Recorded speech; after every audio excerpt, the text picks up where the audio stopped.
할렐루야. 제가 신성교회 9개월간 사역하면서 특징을 하나 발견했습니다. 목장 연합 예배를 하면 많이 모인다라는 거. 그래서 모든 모임을 목장 연합 예배로 드려야 되는 게 아닌가. 금요 목장 연합 예배, 수요 목장 연합 예배, 새벽 목장 연합 예배. 그러면 한 이 정도 인원이면 충분히 정말 하나님의 은혜가 풍성히 임하실 것 같습니다. 아멘이십니까? 네. 제가 얼마 전에 이 기도원에 다녀왔습니다. 그리고 기도하면서 하나님, 내년에는 어떻게 사역을 해야 됩니까? 길을 보여주시옵소서 이렇게 기도를 했는데요. 하나님께서 비전을 하나 보여주시더라고요. 고린도 후서 13장의 말씀인데 제가 읽겠습니다. 그냥 들으시면 될 것 같아요. 13장 11절 말씀인데, 마지막으로 말하노니 형제들아 기뻐하라. 온전하게 되며 위로를 받으며 마음을 같이하며 평안할지어다. 또 사랑과 평강의 하나님이 너희와 함께 계시리라. 거룩하게 입맞춤으로 서로 무난하라. 아멘. 이 말씀에서 저는 서로 무난하라는 말씀이 마음에 팍 꽂히더라고요. 그래, 우리가 지금 함께 지어져가는 교회로 1년간 달려오지 않았습니까? 우리가 달려오면서 또 어쩌면 놓치고 있는 게, 뭔가를 막 지어야 된다는 생각 속에 옆에 있는 사람들을 놓치고 있는 것은 아닌가라는 생각을 했습니다. 목장 모임을 잘 하면서 우리 힘든 성도님들, 아픈 성도님들, 그리고 어려움을 겪고 있는 성도님들을 잘 매만지면서 가야 되는데, 우리가 함께 지어야 된다, 뭔가 일을 막 하다 보면요, 우리가 주변을 잘 살피지 못할 때가 있지 않은가라는 생각을 했습니다. 그러면서 내년에는 서로 무난하는 교회, 서로 무난하는 그런 우리 신성교회가 됐으면 좋겠다는 감동이 찾아왔습니다. 그 서신서를 보면요, 바울 서신이든 요한 서신이든 서신서의 맨 끝에는 서로 무난하라는 말씀이 기록되어 있습니다. 왜냐? 이 서신서가 쓰여질 당시가 굉장히 믿음을 지키기 힘든 시대였거든요. 로마의 박해도 있었고, 그리고 유대인들의 공격도 있었고, 하나님만 바라보는 곳으로 버틸 수가 없습니다. 그 버티기 해주는 힘이 뭐냐? 옆에서 같이 신앙생활을 하는 사람들이에요. 마음에 속상하고 무너지는 일이 있었을 때 찾아와서 괜찮아, 할 수 있어, 힘내자, 그래도 믿음 붙잡아야지, 집사님이 무너지면 안 돼, 권사님이 무너지면 안 돼, 장로님 기도 덕분에 제가 얼마나 힘을 내는데요. 그 한마디가 그 힘든 상황을 이겨내주는 힘이 되었다라는 겁니다. 저는 이 일이 똑같이 내년도에 우리 신성교회에서 벌어졌으면 좋겠습니다. 사회적 지표들이 얼마나 부정적으로 그 신호를 보내고 있습니까? 모든 것이 하방 신호입니다. 내려간다라고. 모든 경제도 내려가고, 출산율도 내려가고, 행복지수도 내려가고. 이런 세상을 어떻게 우리의 힘만으로 살아갈 수 있습니까? 하나님만 바라보면서 살아가면 되는데, 하나님만 바라보면서 살아가기가 참 어렵습니다. 믿음이 이만큼 차올라도요, 갑자기 집안에 큰 우환이나 어려움이 있잖아요. 사람은요, 그냥 주저앉습니다. 나는 못해, 어려울 것 같아, 틀렸어, 나는 왜 이렇게 재수가 없지. 믿음의 사람인데도 불구하고 이 말이 툭 터져 나옵니다. 이 말을 분쇄하고 하나님을 다시 바라보게 할 수 있는 건요, 믿음의 사람들이 함께 할 때 이겨낼 수 있습니다. 내가 힘들 때 누군가 날 위해서 기도해주고, 누군가 전화 한번 걸어주고, 같이 울어주고, 같이 시간을 보내주고. 제가 목회하면서 엄청나게 이런 힘들을 많이 보았습니다. 아들이 정말 효자입니다. 마음밖에 되지 않았습니다. 그 권사님은 가정폭력을 예전부터 오랫동안 받아왔었던 권사님이십니다. 아들이 공부를 잘해서 의대에 들어갔는데, 의사는 아니고요, 의료 이제 기술을 배우는, 의료 로봇 기술을 배우는 그런 일들을 하는 아들이었습니다. 부모님한테 결혼하고도 100만 원씩 용돈을 받았어요. 엄마죠, 엄마한테. 근데 돈을 더 벌겠다고 다니고 있던 회사 플러스 자기가 창업을 한 겁니다. 잠을 못 자는 거예요. 그리고 엄마한테 왔는데, 명절에도 왔지만, 엄마 내일 나 가봐야 돼. 근데 너무 피곤하네. 그 다음날 죽었습니다. 40인데 제가 장례를 했어요. 얼마나 힘든지 모릅니다. 제가 장례에 어떤 얘기를 해야 될지 진짜 입이 안 떨어지더라고요. 정말 황망하지 않습니까? 효자 중에 효자였고 권사님의 유일한 희망이었습니다. 근데 그 권사님의 아픔을 만지는 사람들이 있었어요. 같은 권사님들이 만지더라고요. 같이 와서 먹고 빈소에서 자고 같이 울고 같이 등 두드리면서 그 아픔들을 이겨내더라고요. 그리고 장례가 끝난 다음에서도 계속 찾아와서 관심 가져주고, 아, 이게 힘이구나. 하나님이 왜 우리에게 성도로, 그리고 성도를 가족이라고 불러주시는지 제가 그때 깨달았습니다.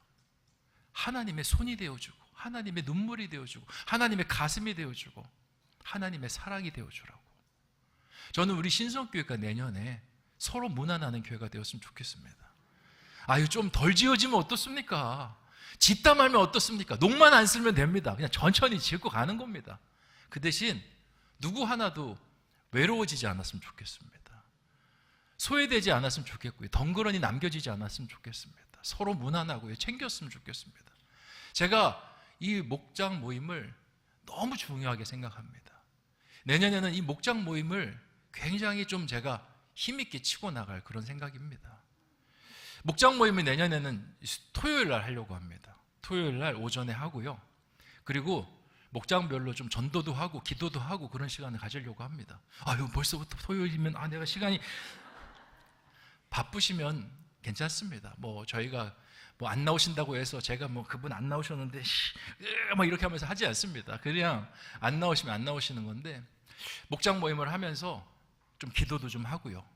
제가 갖고 있는 목회적인 생각들을 같이 공유해 나갔으면 좋겠습니다. 내년에는 이 오후 예배가 죄송스러운 말씀이지만 변경이 될 것 같습니다. 왜냐, 우리 교회가 이제 1부, 2부, 3부 다 전통 예배를 드립니다. 근데 젊은 분들을 위한 어떤 예배나 프로그램들이 굉장히 부족해요. 근데 우리 교회 보셨지 않습니까? 젊은 분들이요, 제가 시킨 거 없습니다. 근데 자기들이 막 뭔가를 해보겠다라고 저를 찾아옵니다. 그래서 저는 해보시라고. 그러더니 이제 포스터도 조만간에 붙을 겁니다. 이제 드림이라고 찬양 예배도 드려본다고 하시고요. 그리고 어린이 영어 예배도 제가 머릿속에만 있었는데 직접 한번 해보시겠다고 그러시더라고요. 얼마나 귀한 일입니까? 그분들이 그렇게 하신다라는 건 성령께서 주신 마음입니다. 그래서 내년에는 4번째 예배, 교회가 3개의 예배는 이제 전통 예배로 드리니까 4번째 예배만큼은 우리가 젊은 분들을 위한 예배로 그렇게 준비하려고 합니다. 그래서 젊은 분들이 2시에 예배를 드리고, 그리고 그 같이 온 아이들은 영어 예배로 이렇게 들어가려고 그렇게 합니다. 애들이 있으면 예배에 집중을 못 하잖아요. 그래서 아이들도 뭔가 보람 있게 할 수 있는 뭔가 프로그램이 없을까? 우리 김다니엘 선교사님이 영어를 굉장히 잘하십니다. 거기 가서 영어로 예배드리고 활동도 하면서 아이들은 거기서 또 성장하고 부모님들은 또 예배를 통해 성장할 수 있도록 그렇게 하려고 합니다. 그러면서 제가 또 늘 생각하는 게, 그러면 우리 지금 저녁 오후 예배를 사모하시는 우리 성도님들은 어떡하나? 하나님 또 그 마음을 주시더라고요. 그래서 그 분들을 위해서는 성경 공부반을 개설하려고 합니다. 그 끝나고 나서 예배가 된 다음에 점심도 맛있게 드시고 좀 차도 한 잔 마신 다음에 성경 공부반으로 들어가시면 돼요. 들어가셔서 하나님 말씀 분목사님들 통해서 잘 들으면 누구도 하나 소외되지 않고 아름답게 교회가 잘 진행될 것 같습니다.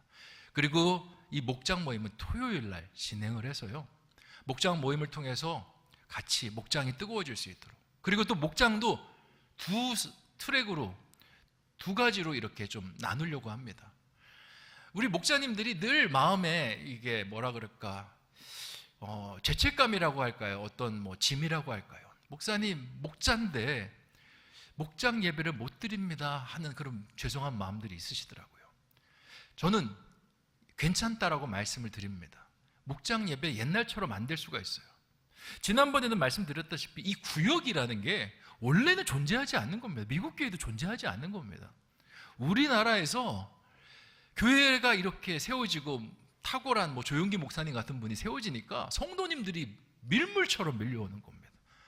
이 교육자만으로 성도님들이 관리가 안 되니까 성도님들을 관리하기 위해서 만든 게 구역이에요. 그 아파트 단지 안에 구역장을 세우고 성도님들이 어떤 아픔을 갖고 있는지, 뭐 장례가 있으면 장례 좀 챙겨드리고, 경조사 있으면 경조사 챙겨드리고, 또 그렇게 챙겨주는 것만 합니까? 또 그때는 성령 충만하지 않습니까? 예배 드리겠습니다. 그래서 구역 예배 탄생했어요. 몰려들어오는 성도님을 효율적으로 관리하게 만들기 위해서 나타난 게 구역입니다. 그게 이제 90년대 때까지 진행이 되다가 2000년대 들어오면서 성도님들이 교회에 더 이상 안 와요. 그런데 구역을 만들어 놓으니까 구역이 힘듭니다. 예배도 있습니다. 예배 안 드려집니다. 힘들어요, 목사님 하면서 나타난 게 뭐냐? 셀입니다. 이제 구역이 아니라 셀입니다. 자생하십시오.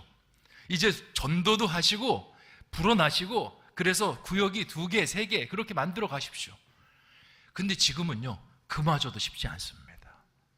그래서 제가 이건 시대적인 어떤, 성경에서 뭐 구역을 해라 마라 이렇게 이야기하는 것이 아니라 시대적으로 만들어진 거기 때문에 시대에 유연하게 대응할 필요가 있다 생각을 해서 2 트랙으로 나누려고 합니다. 구역 예배를 못 드리는 구역들이 있을 거예요. 목장들이 있을 거예요. 그러면 연락만 취하는 행정 목장이라는 목장을 만들 겁니다. 그래서 행정 목장의 목자님들은 목장 예배를 못 드리더라도 괜찮습니다. 거기는 구역 성격이에요. 관리하고 전화하고 신방하고. 그리고 모이는 목장 있지 않습니까? 모이는 목장은 실행 목장이라고 그래서 거기는 모임도 갖고, 그리고 새로운 성도님이 모임을 하시겠다라고 하면 우선적으로 붙여드리려고 합니다. 그래서 붙여줘서 2개가 3개 되고 3개가 4개 되고, 그리고 셀처럼 그 안에서 좀 기도도 하고 전도도 좀 하셨으면 좋겠습니다. 보면 이렇게 기도하면서 기도 제목을 내요. 그리고 기도 제목 내면서 그 안에 태신자들도 냅니다. 근데 정말 잘 되는 셀들을 보면 미리 방석을 하나 깔아놓습니다. 그리고 그 사람 이름을 거기다 적어놔요. 뭐 하는 겁니까?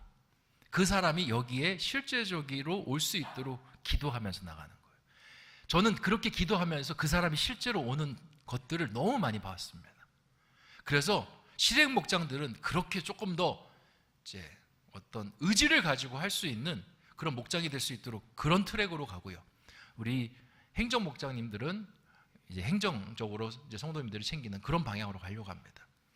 내가 실행 목장으로 하다가 목원들이 모이지 않으면 언제든지 행정 목장으로 전환하셔도 되고요. 내가 행정 목장을 하다가 우리가 좀 모이기 시작하네 그러면 실행 목장으로 언제든지 전환하셔도 됩니다. 그렇게 해서 우리 교인들이 모이고 흩어지더라도 떨어져 있더라도 계속 연락이 주고받는 그러한 서로 문안하는 신성교회를 세우려고 하니까 우리 목자님들, 우리 또 신성교회 교우 여러분, 저희를 많이 도와주셨으면 좋겠습니다. 이게 잘 되면요, 우리 교회가 정말 따뜻한 교회가 될 거예요. 정말 하나님께서 함께 하신다라고 느끼는 그런 교회가 될 것입니다. 그러니까 많이 도와주시고 또 이제 많이 이제 부탁도 드릴 거니까 어려워하지 마시고 같이 좀 많이 도와주셨으면 좋겠습니다. 그리고 이제 10월이니까 당부도 미리 드리겠습니다. 찾아오지 마세요. 목자님들 연말에 찾아오는 거 다 뻔합니다.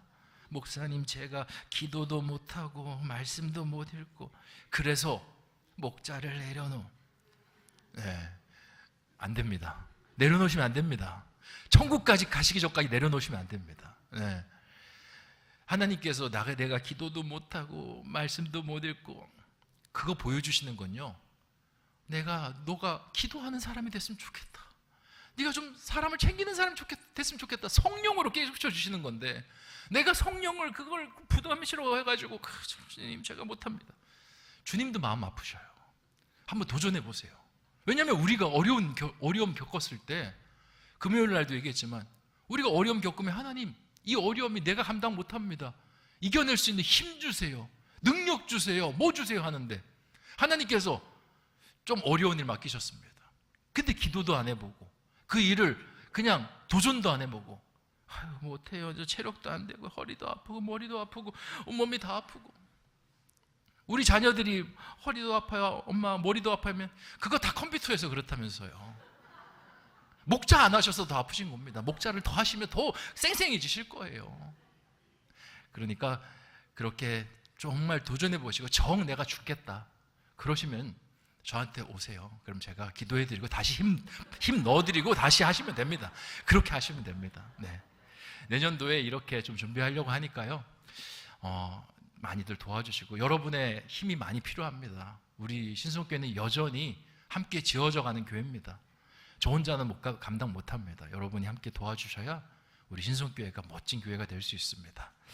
네, 조금 서론이 길었는데 중요한 부분이라 미리 말씀을 드렸습니다. 오늘 목장 교재로 바로 넘어가도록 하겠습니다. 첫 번째 행복한 만남에 보면 이제 아이스 브레이크 질문이 있습니다. 나의 고향은 어디입니까? 나의 모습 속에 고향 사람들의 모습이 나타납니까? 언제이고 어떤 모습으로 나타납니까? 제가 이 질문을 집어넣은 것은 이제 비로소 그리스도인이라 이 말씀이 이 정체성에 대한 이야기이기 때문에 그렇습니다. 우리가 세상과 하나님 나라를 동시에 살아갑니다. 그러다 보니까 코리안 아메리칸, 아메리칸 코리안 이게 헷갈리면 살아갈 때가 많아요. 그러니까 세상을 사는데 믿음이 있는 세상 사람처럼 사는 사람이 있고요. 세상을 살지만 믿음대로 그리스도인답게 살아가는 사람이 있습니다. 어떤 게 진짜 하나님의 사람입니까? 믿음만 있고 세상 사람입니까? 세상을 살지만 믿음이 있는 사람입니까? 믿음이 있는 사람이죠. 그것을 말씀드렸습니다. 그리고 우리는 믿음을 갖고 세상을 뚫고 나가는 사람이 되어야 된다. 유대인, 그리스도인들, 여전히 유대인으로 머물러 있는 사람들, 하지만 그리스도인이나 불렸던 진짜 주님을 닮은 사람들, 어떤 능력이 일어났는지 같이 말씀 나누지 않았습니까? 그 이야기를 하기 위해서 고향 이야기를 하는 겁니다. 우리가 고향을 떠나왔지만 이 고향의 습관이 잘 바뀌지 않습니다. 제가 포항에서 한 14살까지 살았지만요, 가끔씩 저도 사투리 같은 게 나옵니다. 설교하다 보면 흥분하면 나와요.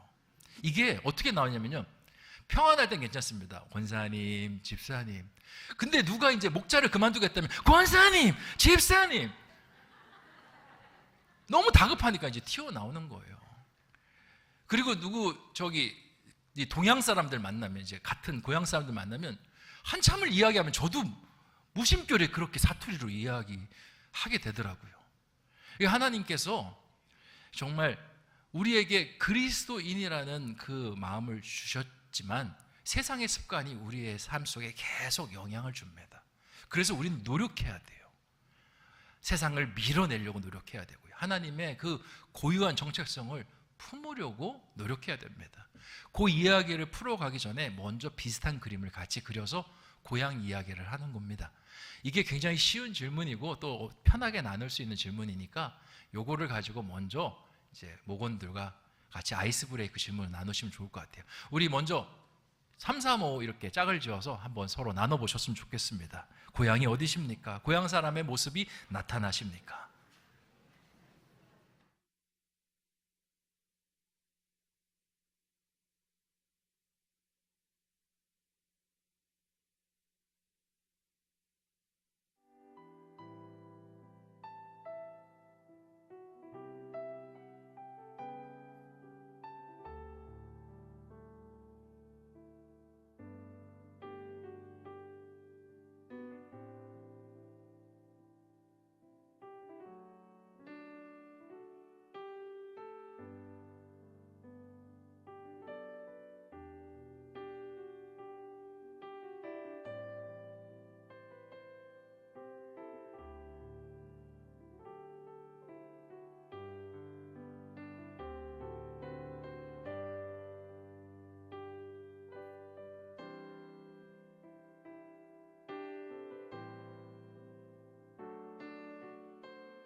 네, 이야기를 중간에 끊으셔서 죄송합니다. 나중에 목장 모임을 하시면 더 뜨겁게 나누시면 좋을 것 같아요. 제가 목회를 하면서 사투리를 좀 공부를 했습니다. 왜냐하면 이 성도님들이 이 각 지역에서 오신 분들이 참 많으시더라고요. 그래서 성도님들을 대할 때 그 지역에 맞는 사투리 한마디를 툭 던져주시면 그렇게 좋아하시더라고요. 그래서 뭐 경상도에서 오시면 제가 경상도 있지 않습니까? 그러니까 경상도 사투리로 그랬습니까? 하면서 햇nin교 그리고 뭐 저기 부산에서 오면 그러지에 뭐 이렇게 사투리를 맞아치고요. 그리고 제가 전라도는 안 살아봤지만 전라도 사투리를 많이 연습했습니다. 나의 제 고향은 광주기라 이렇게 하면서 이제 전라도에서 오신 분들은 집사님 광주입니까? 나의 제 고향은 광주기라. 아따 허벌나게 반갑네.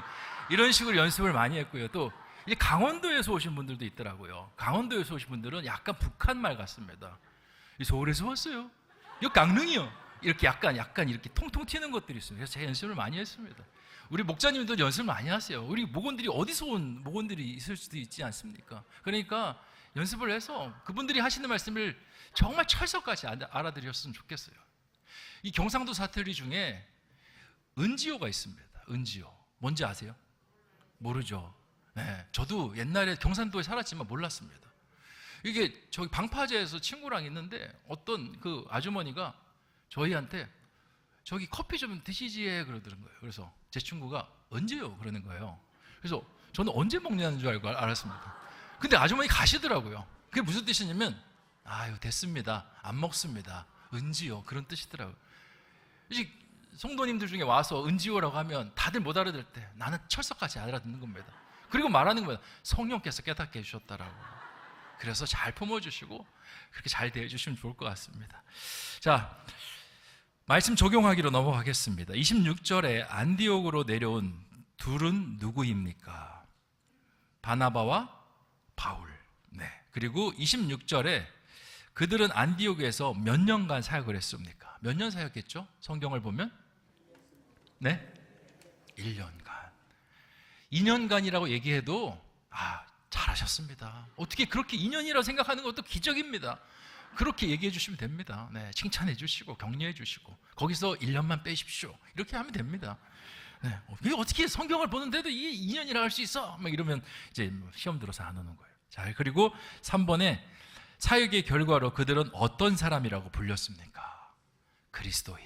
네, 여기는 쉬운 질문들을 이렇게 열거해 놨는데 이 질문들은 앞으로 이제 적용 질문에서 나올 중심 내용이기 때문에 이렇게 준비를 했고요. 쉽게 구성한 것은 이 질문을 드릴 때 이 목원들 중에 가장 좀 신앙이 약하고 또 좀 말주변이 좀 없으신 분들에게 이 질문을 드리라고 그렇게 준비를 했습니다. 여러분이 목장 예배를 드릴 때 팁을 하나 드리면요. 목장 예배에서 가장 말을 적게 해야 되는 사람이 있습니다. 누구냐면 목자입니다. 목장의 성공 여부는 목자가 말을 적게 하면 적게 할수록 성공합니다. 목자가 말을 제일 많이 하잖아요. 슬금슬금 목원들이 빠져나갑니다. 제가 실제적으로 목자 세미나들을 이렇게 다니면서 그 목사님들이 이야기해 주신 거예요. 목자는요, 목원들이 신나서 이야기할 수 있도록 얘기해 주셔야 됩니다. 정말 말도 안 되는 이야기를 하더라도 잘 얘기해 드려야 되고요. 또 어떤 분들은 본물 터지듯이 막 얘기하는 분이 있습니다. 내가 어렸을 때 뭐 소학교 다니던 시절부터 얘기해가지고 뭐 70년, 80년 전에 뭐 이렇게 전쟁 얘기부터 해가지고 막 지금까지 거슬러 오는 분도 있는데 그런 것도 잘 끊어주셔야 돼요. 잘 정리해서 상처 안 받게 끊어주시는 거. 그럴 때 이제 목자들이 개입을 하고요. 목자들이 이제 목원들 앞에 두고 이제 설교를 하기 시작하면요. 그만큼 힘들어지는 게 없습니다. 하나님께서 날로 성령 충만하게 하셔서 내 입술이 막 본물 터지듯이 터지고 막 목사님처럼 1시간, 2시간 막 이러면 이제 점점점 사람이 줄어드는 겁니다. 목자는 지금 나눔을 우리가 목장 예배 구성을 이렇게 하는 것도 목원들이 말을 많이 할 수 있도록. 그래서 질문을 던질 때도 열린 질문으로 던지세요. 어떻게 생각하십니까? 어떻게 할 수 있죠? 근데 예수님 믿어야 돼, 안 믿어야 돼? 예스월로 이렇게 하시면 청문회 하듯이 하시면요 이제 전혀 안 되는 겁니다. 근데 은근히 사람이 이런 연습이 안 돼 있으면 예스 or 노의 질문을 많이 던져요. 우리가 예수님처럼 살아야 되죠? 네, 끝이에요. 그러면 근데 예수님처럼 어떻게 살아야 됩니까? 얘기 좀 해주시겠어요? 하면 질문이 이제 바뀌어서 자기 생각대로 막 얘기하는 거예요. 그러면 목장이 잘 되는 겁니다. 그래서 내년도에 또 하나 추가되는 게 뭐냐면 목자 학교를 하려고 해요. 그러니까 목자들 중에 내가 목자에 대한 열망 가득한데 잘 목장이 안 됩니다. 또 배워본 적이 없습니다. 그리고 우리 그 목권들 중에 목자가 되려는 예비 목자들이 있는데 목사님 교육해 주십시오.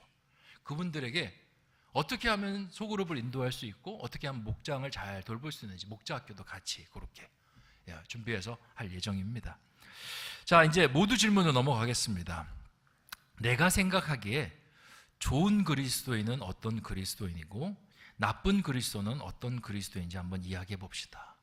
그리스도인이라고 해서 모두가 똑같지 않습니다. 유대인 그리스도인이 있었고요, 진짜 그리스도인이 있었습니다. 유대인 그리스도인은요, 솔직히 말씀드리면 나쁜 그리스도인이었습니다. 왜냐? 가는 교회마다 교회를 어지럽히고 다른 복음을 전하고 은혜가 아니라 율법으로 구원받는다라고 이야기하고, 그리고 열심히 전도하는 그 사도 바울, 바나바 이런 사람들을 험담하고 깎아내리고, 얼마나 교회가 힘듭니까? 근데 은연중에 그런 그리스도인이 우리 가운데 많아요. 내가 될 때도 있고, 그리고 상대방을 통해서 내가 그런 그리스도인을 만날 때도 있습니다.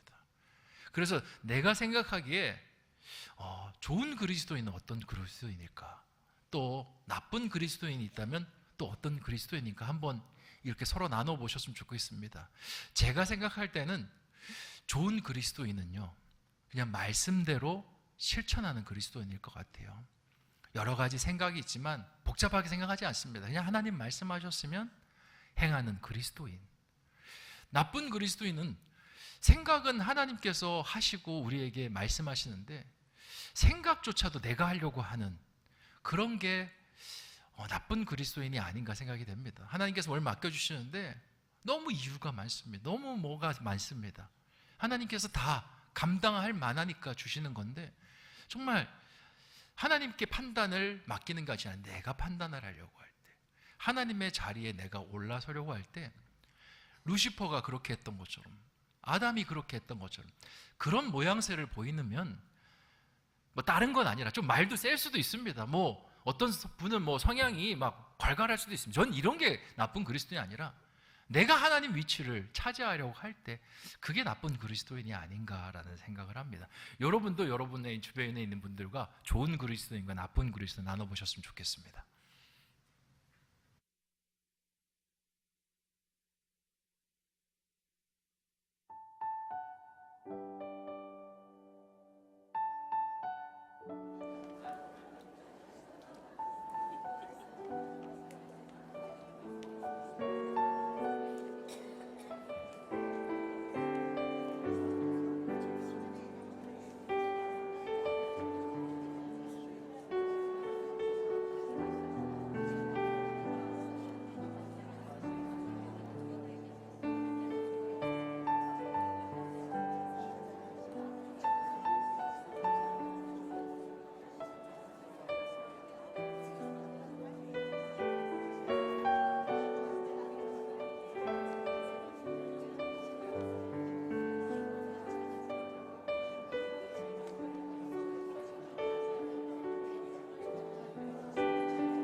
네, 좀 나눠 보셨습니까?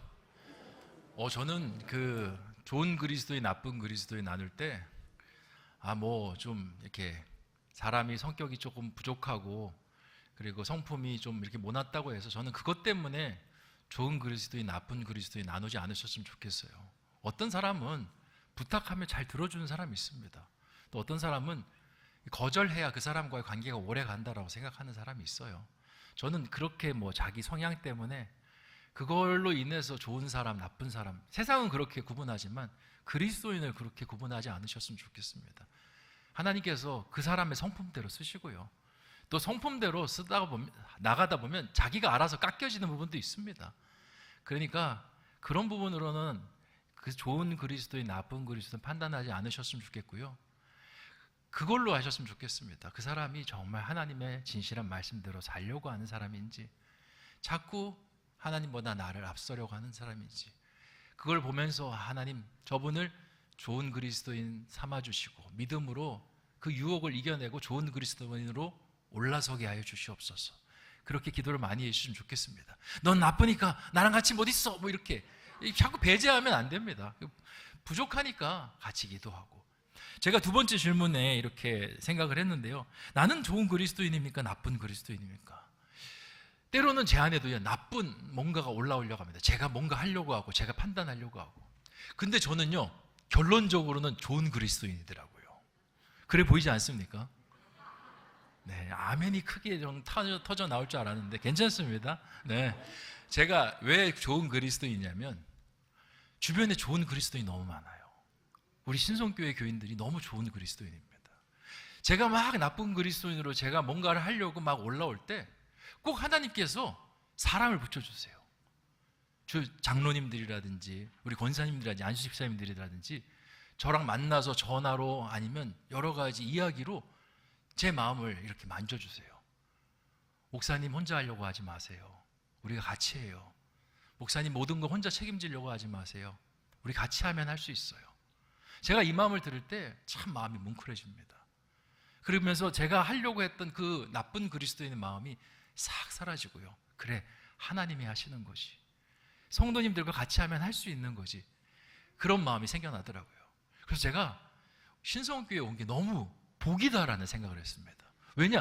좋은 그리스도인들 덕분에 저까지 덩달아 좋아지는 겁니다. 아멘이십니까? 여러분 칭찬하는 건데 아멘이십니까? 네, 맞습니다. 좋은 사람들과 있으면 좋아지는 거예요. 네, 그렇게 행복하게 신앙생활 하셨으면 좋겠습니다. 자, 2번, 3번 같이 연달아서 서로 질문하기랑 개인 질문 같이 할 텐데요. 서로 질문에 내가 좋은 그리스도인이 되기 위해서는 어떤 모습이 필요하고 또 어떤 모습을 고칠 필요가 있을까요? 내가 좋은 그리스도인 되기에는 어떤 모습이 부족하고 또 나쁜 그리스도인으로 사는 나의 어떤 그 쓴뿌리는 뭔지 같이 나눠보셨으면 좋겠습니다. 그게 뭐 교만일 수 있고요. 또 여러 교만 중에 내가 물질만큼은 참 안 돼요. 내가 참 이 자녀 문제만큼은 잘 안 돼요. 그런 것들이 있을 겁니다. 함께 나누면서 내 안에 어떻게 하면 좋은 그리스도인을 더 키워나갈 수 있는지 같이 나누는 시간 되었으면 좋겠습니다.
네, 고칠 게 많죠? 네, 고칠 게 많으면 새벽에 금요일에 나오십시오. 잘 고쳐집니다. 네, 거기만큼 잘 고치는 데가 없습니다. 네. 마지막으로 우리 결단하기 읽고 마치도록 하겠습니다. 제가 읽겠습니다. 그리스도인으로 산다는 것이 힘든 일일 수도 있습니다. 세상 속에서 마찰이 있을 수도 있습니다. 하지만 그것 때문에 세상 사람으로 남아있거나 그리스도인 되기를 포기하지 않으셨으면 합니다. 마더 테레사도 그리스도인으로 살기 힘들었습니다. 사역이 실패할 때도 있었고 어려움 속에서 포기하고 싶었던 적도 있습니다. 그럴 때마다 하나님은 우리가 성공할 것을 요구하지 않습니다. 우리가 노력할 것을 요구할 뿐입니다 라는 마음으로 사역했다라고 합니다. 조금씩 그리스도를 닮으려고 노력하면 어느 순간 우리도 세상 사람들에게 테레사처럼 그리스도인으로 불릴 때가 있을 것입니다. 기도하겠습니다. 하나님, 오늘 귀한 목장 모임 허락하여 주시고 목장 예배로 나아가게 하시니 참으로 감사합니다. 우리가 주님 앞에 진실한 그리스도인 되게 하여 주시고 나쁜 그리스도인의 모습은 고쳐나가게 하여 주시고 좋은 그리스도의 모습은 더 빛나게 만들어가는 사람 되게 하여 주시옵소서. 그리스도인으로 살기가 왜 이렇게 힘든지요. 자꾸 세상의 것들이 내 마음을 움켜쥐고 흔들어 놓으려고 합니다. 하나님 바라보면서 풀어내게 하여 주시고 또 혼자가 아니라 우리가 같이 신앙 안에서 영향을 주고받습니다. 우리 주변에 좋은 그리스도인 참 많습니다. 선한 영향력을 주고받는 우리 신성의 교우들 되게 하여 주시옵소서. 이렇게 오후에 늦은 시간까지 주님 앞에 이렇게 서는 우리 모든 목자님들, 목원님들 주님께서 함께해 주셔서 가정을 돌보아 주시고 하는 일 가운데 함께해 주시고 하나님의 은혜가 풍성하고 충만케 하여 주시옵소서. 간절히 원하오며 모든 말씀 예수님의 이름으로 기도하옵나이다.